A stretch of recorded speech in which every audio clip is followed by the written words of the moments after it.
Good afternoon, KELOLAND. This is forecast first. Hazy skies in Sioux Falls, detecting that smoke in the air from Canada wildfires. 78 are high. Rain chances have pretty much diminished. Aberdeen 72, here 75, and Rapid City back to the mid-70s. A closer look at the pleasant fall-like weekend start.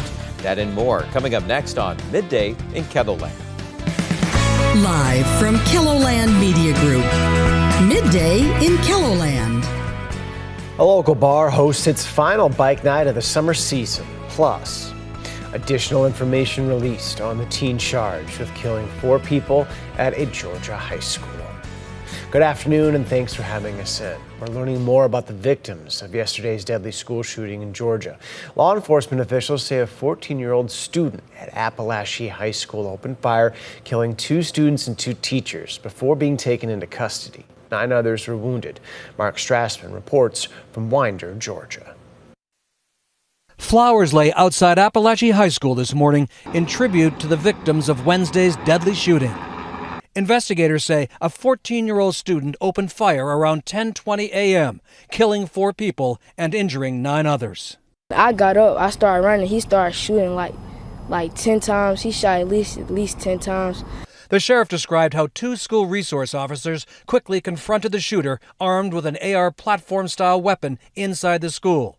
They took him into custody. As soon as they made contact with him, he gave up immediately.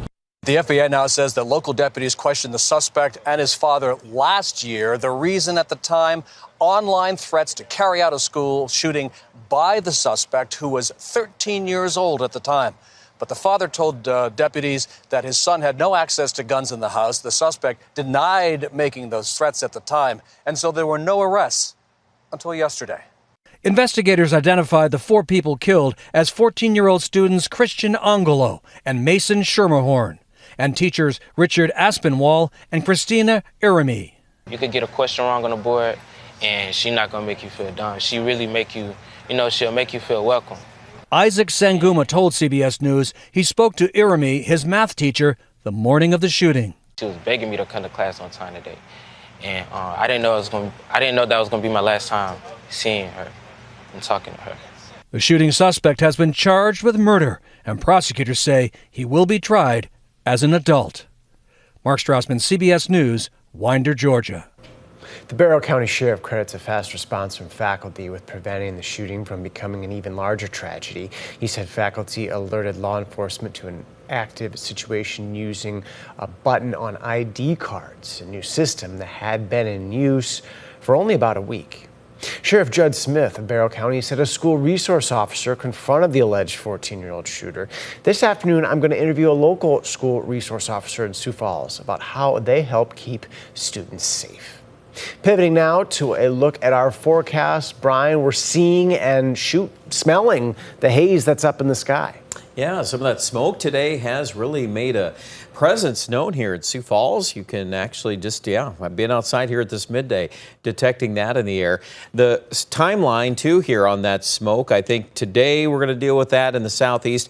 Aberdeen, though, things are looking a little better there. Clear sky. We've got some clouds, though, just some fair weather cumulus clouds at this midday. Temperature close to 70 with that north breeze.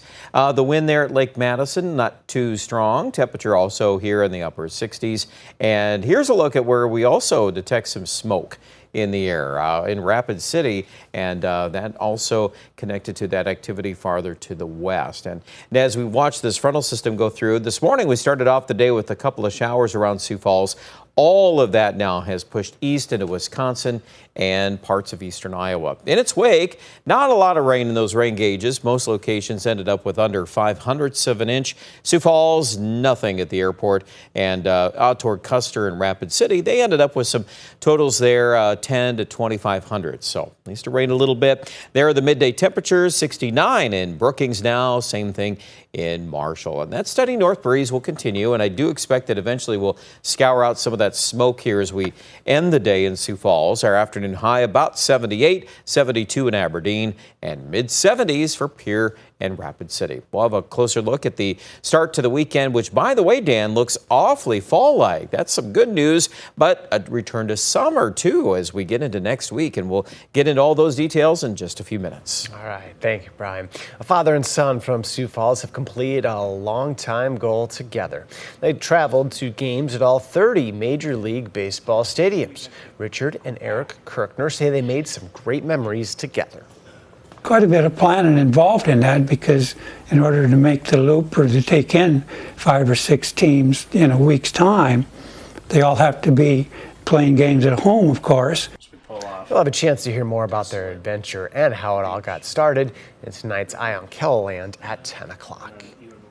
Another staple of summer has come to an end on the outskirts of Sioux Falls. Red Rock Bar and Grill near Arena hosted its final bike night of the season last night.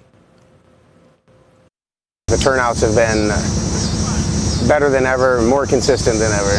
It's a chance for people who are in town to come out and have kind of that Sturgis sort of feel, but you don't have to leave town. You can be back home at 10 p.m. in your own bed, take a shower, go back to work the next day.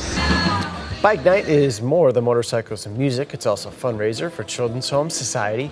The event has raised in the neighborhood of $200,000 over the past decade. We'll hear from the Children's Home Society about what the dollars mean to the organization later tonight.